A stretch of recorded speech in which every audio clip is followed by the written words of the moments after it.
low speeds, it has to be driven with absolute respect.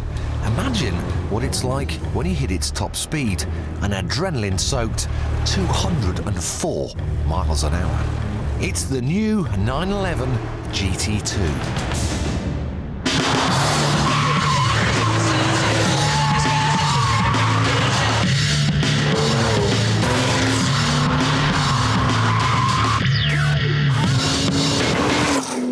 So what exactly is it? Well, imagine the most ludicrous, unnecessary things you could do to a 911 Turbo, like add even more power and make it much lighter, and then strip away the safe as houses four-wheel drive system to make it leery, scary and rear-wheel drive.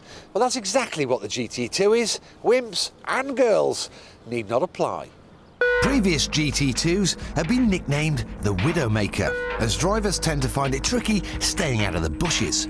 This one promises to take even more scalps with an incredible 530 brake horsepower. No 911 has ever been so powerful. This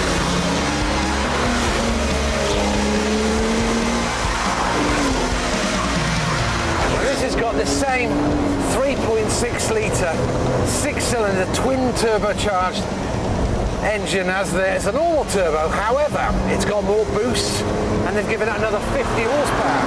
And I have to say, my turbo's quick, but this is this is mental.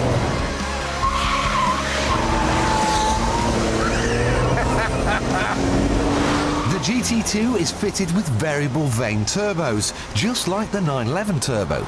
However, with the increased pressure, there is a bit more lag, and that makes it trickier to drive. On some slow corners, when you open the throttle, you get a bit of understeer as you wait for the turbos to start spinning up. Now, the gear change is slightly heavier, it's a bit more clunky, but it sits perfectly in the rev range every time you pull the gear. It's a bit more meaty. It's just more of a man's car, to be honest. It's more race car-like. There's plenty of torque, 680 newton meters at 4,500 revs, and the engine will thrust the car to 62 miles an hour in a mind-bending 3.7 seconds.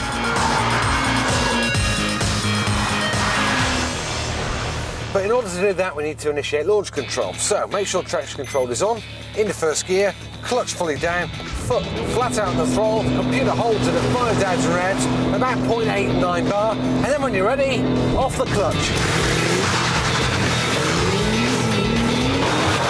60 miles an hour.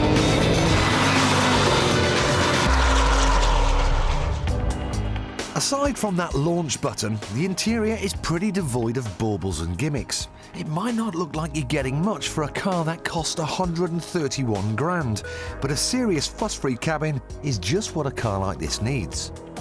Perfect carbon bucket seats, a perfect steering wheel and perfectly placed pedals. There's nothing to distract you from the job in hand of trying to tame the beast.